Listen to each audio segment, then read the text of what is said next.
Hello everyone, मैं विनय पांडे और आप देख रहे हैं आपका अपना YouTube channel target botany classes. तो हम लोग पिछले लेक्चर में जल परागण को देख चुके हैं। जल परागण में जल परागित पुष्पों की विशेषता को देख चुके हैं और पर परागण से होने वाले लाभ तथा पर परागण से होने वाली हानियों को भी देख चुके हैं और स्वपरागण तथा पर परागण में अंतर को भी देख चुके हैं। अब है अगली हेडिंग कृत्रिम परागण, इसे इंग्लिश में कहते हैं आर्टिफिशियल पॉलिनेशन। तो आइए उसे देखते हैं। देखिए, कृत्रिम परागण को व्हाइट बोर्ड पर नहीं लिखे हैं, आप अगर नोट करना चाहते हैं तो नोट कर लीजिए। हम ऐसे आपको समझा दे रहे हैं कृत्रिम परागण क्या है। ओके, तो कृत्रिम परागण में क्या होता है, मनुष्य अपने लाभ हेतु कृत्रिम परागण करता है। ओके, मनुष्य जो है उत्तम किस्म के फसल का उत्पादन करने के लिए कृत्रिम परागण करता है। ठीक, मनुष्य कृत्रिम ढंग से किसी पुष्प के परागकणों को अपनी इच्छा अनुसार किसी दूसरे पुष्प के वर्तिकाग्र तक पहुंचाता है, जिससे उच्च गुणवत्ता वाली नस्ल पैदा होती है। कृत्रिम परागण विभिन्न जातियों के पादपों के मध्य कराया जा सकता है। पंतनगर कृषि विश्वविद्यालय एवं भारतीय कृषि अनुसंधान संस्थान नई दिल्ली के द्वारा कृत्रिम परागण से मक्का गेहूं की नई नई जातियां तैयार की जाती हैं। तो अब थोड़ा सा देख लीजिए कृत्रिम परागण के महत्व। ठीक, कृत्रिम परागण द्वारा अच्छी नस्ल की फसलें प्राप्त होती हैं तथा उनमें अच्छी गुणवत्ता तथा अधिक उत्पादन की क्षमता होती है। परागण की सहायता से फसलों की पैदावार में वृद्धि होती है तथा रोग निरोधक बीज प्राप्त होते हैं। ओके, हरित क्रांति की सहायता से ये सब कुछ संभव हो पाया है। परागण के बाद नर युग्मक तथा मादा युग्मक का संलयन होता है, उसके बाद जो है फर्टिलाइजेशन या निषेचन हो जाता है। और अब है आपके लिए कुछ क्वेश्चन और आपको कमेंट बॉक्स में उस क्वेश्चन के आंसर को देना है। ओके, तो क्वेश्चन नंबर 1 है स्वपरागण किसे कहते हैं। क्वेश्चन नंबर 2 है निम्नलिखित पुष्प का एक उदाहरण दीजिए। क्वेश्चन नंबर 3 पृथक लिंगी पादपों का एक उदाहरण लिखिए। क्वेश्चन नंबर 4 है पृथक पक्वता कितने प्रकार की होती हैं। नंबर 5 है कीट परागण के कोई 2 उदाहरण लिखिए। और नंबर 6 है पक्षी परागण करने वाले किसी एक पक्षी का नाम लिखिए। और नंबर 7 है अधिजल परागण में परागण कहाँ होता है। इन सातों क्वेश्चन के आंसर आपको कमेंट बॉक्स में लिखना है और कमेंट करके ज़रूर बताइएगा कि इन सातों क्वेश्चन का आंसर क्या होगा। हम वेट करेंगे आपके आंसर का। ओके, तो आंसर देना मत भूलिएगा, आंसर जरूर करिएगा। ओके, तो अब अगली हेडिंग है निषेचन। ठीक, निषेचन को इंग्लिश में कहते हैं फर्टिलाइजेशन। तो आइए इसमें देखते हैं। नर एवं मादा जनन इकाइयों के संयोजन की क्रिया निषेचन कहलाती है। ओके, जब नर जनन इकाई तथा मादा जनन इकाई दोनों आपस में मिलते हैं तो उसे निषेचन कहते हैं। ओके, या फिर ऐसे कह सकते हैं जब नर जननांग तथा मादा जननांग आपस में मिलते हैं तो उस प्रक्रिया को निषेचन कहते हैं। फिर आगे देखिए, पुष्पीय पादपों में यह क्रिया परागकणों में निर्मित नर युग्मक तथा बीजांड में स्थित अंडकोश के संयोजन से होती है। ठीक, तो इसका कहने का मतलब क्या है कि पुष्पीय पादपों में निषेचन की क्रिया जो होती है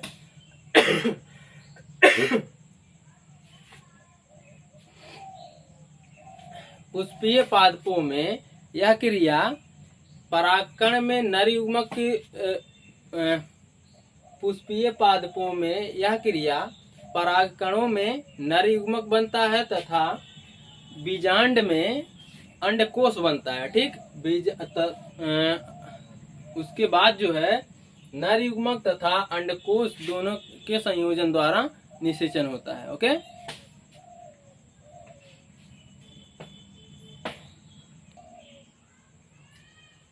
तो इसका कहने का मतलब है कि पुष्पीय पादपों में निषेचन की क्रिया जो होती है परागकणों से नर युग्मक बनता है तथा बीजांड में स्थित अंडकोश तथा बीजांड में अंडकोश स्थित होता है। ओके, तो नर युग्मक तथा अंडकोश के संयोजन द्वारा होता है। क्या होता है? निषेचन होता है। ओके, उसके बाद फिर आगे देखिए, इस घटना की खोज सर्वप्रथम स्ट्रासबर्गर ने सन 1884 में बताया। ओके, किस घटना को? फर्टिलाइजेशन, निषेचन की घटना को स्ट्रासबर्गर ने 1884 ईस्वी में बताया। ओके, नर व मादा युग्मों के संलयन के फलस्वरूप युग्मनज बनता है, जिसे बीजाणुभित पीढ़ी की मातृकोशिका कह सकते हैं। ओके, तो इसका कहने का मतलब है कि जब नर और मादा युग्मक दोनों फ्यूज करते हैं या आपस में मिलते हैं तो उसके फलस्वरूप जो होता है डिप्लॉयड या द्विगुणित जाइगोट का निर्माण होता है। ठीक, युग्मनज को जाइगोट कहते हैं। ओके, जिसे हम स्पोरोफाइट या बीजाणुभित पीढ़ी की मातृकोशिका कह सकते हैं। ओके, उसके बाद फिर आगे देखिए, पुष्पीय पादपों में बीजांड अंडाशय के अंदर होते हैं, जिसकी वर्तिकाग्र से पर्याप्त दूरी होती है। इसी कारण परागकण प्रत्यक्ष रूप से बीजांड के संपर्क में नहीं आ पाते, अतः परागकण वर्तिकाग्र पर पहुंचकर अंकुरण दर्शाते हैं। फिर आगे देख लीजिए, यह क्रिया निम्नलिखित चरणों के माध्यम से संपन्न होती है। कौन सी क्रिया? अंकुरण की क्रिया। परागकण के अंकुरण की क्रिया निम्नलिखित चरणों के माध्यम से संपन्न होती है। तो देखिए, अब देखिए परागकण का वर्तिकाग्र पर अंकुरण है। ओके, तो देखिए इसमें परागकण वर्तिकाग्र पर पहुंचते हैं, वहां पर उपस्थित सुगरी सॉल्यूशन को सोखकर फूल जाते हैं। ठीक, वर्तिकाग्र जो होता है, वर्तिकाग्र सुगरी सॉल्यूशन या मीठे पदार्थ लेकर स्वागत के लिए तैयार रहती है कि परागकण जो है उसका मेहमान है, कि मेहमान आएंगे और उनके स्वागत के लिए यह सुगरी सॉल्यूशन, जब परागकण वर्तिकाग्र पर आकर बैठता है तो परागकण जो है वर्तिकाग्र का मेहमान है, तो परागकण को वर्तिकाग्र जो होती है वह उन्हें सुगरी सॉल्यूशन यानी मीठा पदार्थ देती है, और परागकण जो है सुगरी सॉल्यूशन यानी मीठा पदार्थ को एब्जॉर्ब यानी सोख करके फूल जाता है।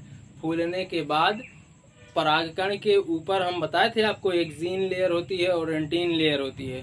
तो बाहर की तरफ जो एक्जीन लेयर होती है उसमें जनन छिद्र होता है। ओके, और जब परागकण अधिक मात्रा में सुगरी सॉल्यूशन को एब्जॉर्ब यानी सोख लेता है तो उस जनन छिद्र के माध्यम से एक उभार निकलती है। ठीक, और वह उभार निकल करके पराग नलिका का निर्माण करती है, और जब एक परागकण से एक पराग नलिका का निर्माण होता है तो उसे एक नलिकीय या फिर मोनोसिफनस कहते हैं। ओके, और जब एक परागकण से बहुत से पराग नलिकाओं का निर्माण होता है तो उन्हें पॉलीसिफनस या बहुनलिकीय कहते हैं। ओके, तो अब आइए अब देखते हैं अपने व्हाइट बोर्ड पर लिखे हुए कुछ इम्पोर्टेंट लाइन को देखते हैं, उसके बाद फिर आगे बढ़ते हैं। देखिए, परागकण का वर्तिकाग्र पर अंकुरण। ठीक, इसको हम जो है परागकण वर्तिकाग्र पर पहुंचकर उपस्थित सुगरी सॉल्यूशन को सोख कर फूल जाते हैं। ठीक, हमने बता चुका है कि परागकण जो है वर्तिकाग्र पर पहुंचते हैं, उसके बाद वहां से सुगरी सॉल्यूशन को एब्जॉर्ब करते हैं, खींचते हैं, उसके बाद वो फूल जाते हैं, और इनका अंतःचोल यानी इंटेन लेयर पराग नलिका के रूप में जनन छिद्र से बाहर निकल आता है, और जब यह सुगरी सॉल्यूशन को एब्जॉर्ब कर लेते हैं। कौन एब्जॉर्ब करता है? परागकण। ठीक, जब परागकण सुगरी सॉल्यूशन को एब्जॉर्ब कर लेता है उसके बाद उसका एंटीन लेयर या फिर अंतःचोल पराग नलिका के रूप में जनन छिद्र के माध्यम से बाहर आ जाता है, और प्रायः एक परागकण से एक पराग नलिका का निर्माण होता है। ओके, इस प्रकार के परागकण एक नलिकी यानी मोनोसिफनस कहलाते हैं। ठीक, जब एक परागकण से एक पराग नलिका का निर्माण होता है तो उसे मोनोसिफनस या एक नलिकीय कहते हैं।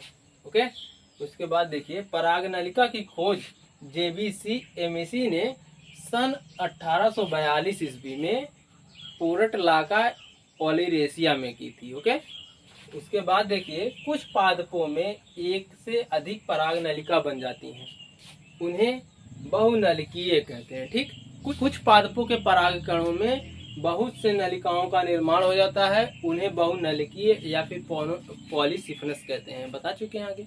जैसे मालवेसी तथा कुकुरबिटेसी कुल के सदस्यों में से एक से अधिक पराग नलिकाएं निकलती हैं। ठीक, मालवेसी तथा कुकुरबिटेसी कुल के सदस्यों के परागकणों में एक से अधिक पराग नलिका का निर्माण होता है, लेकिन एक ही पराग नलिका बीजांड तक पहुंच पाती है और शेष जो होते हैं वो नष्ट हो जाते हैं। ओके, देखिए आगे, परंतु एक ही नलिका बीजांड तक पहुंच पाती है तथा शेष नष्ट हो जाते हैं। ओके, आगे देखिए, पराग कोश से बाहर निकलने के समय परागकण में एक बड़ी वर्धी कोशिका यानी वेजिटेटिव सेल्स, ठीक, इसे इंग्लिश में वेजिटेटिव सेल्स कहते हैं, तथा एक जनन कोशिका उपस्थित होती है। जनन कोशिका यानी जनरेटिव सेल, ठीक। पराग कोश से परागकणों का बाहर निकलने के समय परागकणों के अंदर एक वर्धी कोशिका तथा एक जनन कोशिका उपस्थित होती है और पराग नलिका नाल केंद्रक, इसे इंग्लिश में कहते हैं ट्यूब न्यूक्लियस, या कायिक केंद्रक, इसे इंग्लिश में कहते हैं वेजिटेटिव न्यूक्लियस, तथा 2 नर युग्मक होते हैं, ठीक। जब परागकण से पराग नलिका निकलती है तो पराग नलिका में ट्यूब न्यूक्लियस या फिर वेजिटेटिव न्यूक्लियस, ठीक, तथा 2 नर युग्मक उपस्थित होते हैं। ओके, अरे भाई, जब परागकण पराग नलिका निकलती है तो पराग नलिका में एक ट्यूब न्यूक्लियस यानी नाल केंद्रक या उसी को कहते हैं वेजिटेटिव न्यूक्लियस या कायिक केंद्रक, ठीक। और जब परागकण से पराग नलिका निकलती है तो उसमें एक ट्यूब न्यूक्लियस या फिर वेजिटेटिव न्यूक्लियस होता है तथा 2 नर युग्मक होते हैं। ओके, किसमें? पराग नलिका में। ओके, उसके बाद फिर देखिए, नर युग्मक तथा मादा युग्मक की तुलना में छोटे होते हैं, ठीक। नर युग्मक जो होते हैं यानी मेल गैमेट, मादा युग्मक यानी फीमेल गैमेट, ठीक। मेल गैमेट जो होता है फीमेल गैमेट की तुलना में छोटा होता है। नाल केंद्रक पराग नलिका में बीजांड में पहुंचने से पहले ही विघटित हो जाता है। और एक इम्पॉर्टेंट बात, एक क्वेश्चन हम आपसे पूछना चाहते हैं और आपको उसका आंसर भी बताएंगे, लेकिन आपको कमेंट बॉक्स में आप जो पता होगा आप कमेंट बॉक्स में लिखेंगे आंसर में, ठीक। और एक बहुत अच्छा सा और बहुत प्यारा सा क्वेश्चन है कि अगर एक पुष्प का परागकण दूसरी जाति के पुष्प के वर्तिकाग्र पर पहुंच जाता है तो क्या उसमें परागण हो जाएगा? और एक छोटा सा और एक प्यारा सा क्वेश्चन है कि अगर एक परागकण, ठीक, अगर एक पुष्प का परागकण दूसरे जाति के पुष्प के वर्तिकाग्र पर पहुंच जाता है तो क्या परागण होगा? तो आपका आंसर क्या है आप हमें कमेंट बॉक्स में ज़रूर बताना। ओके, और हम तो आपको आंसर बता ही दे रहे हैं, ठीक। सपोज दैट एक गेंदे का पुष्प है, ठीक, एक गेंदे का पुष्प है और एक गुलाब का पुष्प है, ठीक। गुलाब के पुष्प का परागकण अगर गेंदे के पुष्प के वर्तिकाग्र पर पहुंच जाता है तो क्या परागण होगा? नहीं होगा, क्योंकि स्त्री केसर यानी वर्तिकाग्र जो होता है वह अपने ही वर्ग के परागकणों को पहचान सकती है, और उसमें अपने ही वर्ग के परागकणों को पहचानने की क्षमता होती है। तो वर्तिकाग्र जो होती है वह अपने वर्ग के परागकण को पहचानती है। अगर लक बाई चांस किसी कारणवश एक पुष्प के वर्तिकाग्र पर दूसरे प्रजाति के पुष्प का परागकण आ जाता है तो उससे वह फर्टिलाइजेशन या परागण नहीं करती है, क्योंकि उस वर्तिकाग्र में अपने जाति या अपने वर्ग के परागकणों को पहचानने की क्षमता होती है। अगर एक पुष्प पर दूसरे प्रजाति के पुष्प का परागकण आ जाता है तो वह उसे पहचान लेती है। वर्तिकाग्र पर जो होता है सुगरी सॉल्यूशन जो होता है वह सुगरी सॉल्यूशन उस परागकण को नहीं देती। किस परागकण को? जो दूसरे जाति का परागकण जा करके वर्तिकाग्र पर बैठ गया है, ठीक। और वर्तिकाग्र जो है उस परागकण को अंकुरण होने से रोक देती है, क्योंकि वह पहचानती है कि हमारे जाति का परागकण नहीं है। और जब उसी जाति का परागकण आता है तो उसे सुगरी सॉल्यूशन देती है, जिसके कारण जो है वह परागकण उस सुगरी सॉल्यूशन को एब्जॉर्ब करके फूल जाता है और अंकुरण करता है और उसे फर्टिलाइजेशन के लिए आमंत्रित करती है या फिर बुलावा देती है। ओके। और जो जो दूसरे पुष्प का परागकण होता है उसको जो है अंकुरण होने से ही रोक देता है और उसे सुगरी सॉल्यूशन भी नहीं देती। वर्तिकाग्र जो होती है दूसरे जात के पुष्प का परागकण जो होता है उसको ना तो सुगरी सॉल्यूशन देती है और उसे जो है उसी वर्तिकाग्र पर ही अंकुरण होने से रोक देती है और कुछ दिन बाद वह परागकण डिस्ट्रॉय हो जाता है, नष्ट हो जाता है। ठीक। अगर आप परागकण के अंकुरण को देखना चाहते हैं तो आप अपने कॉलेज या स्कूल के लैब में जाना। उसके बाद आपको हम प्रक्रिया बता दे रहे हैं और आप कॉलेज या स्कूल में जाना और इस प्रक्रिया को करना। उसके बाद जो है पराग अंकुरण को अच्छे से देखना। ओके। सबसे पहले एक साफ कांच की स्लाइड लेना, उसके बाद जल शर्करा की घोल की एक बूंद उस स्लाइड पर रखना। उसके बाद मटर, चना, गुल मेहंदी या फिर सदाबहार के पुष्पों का परागकण उस एक बूंद सुगरी सॉल्यूशन पर छिड़क देना। ठीक। छिड़कने के बाद 15 मिनट या आधे घंटे के बाद एक लो पावर लेंस वाले सूक्ष्मदर्शी से देखना और आप एक परागकण के पराग नलिका का अध्ययन अच्छे से करेंगे। ठीक। और उसके बाद एक परागकण के पराग नलिका का अध्ययन बहुत अच्छी तरह से कर सकेंगे।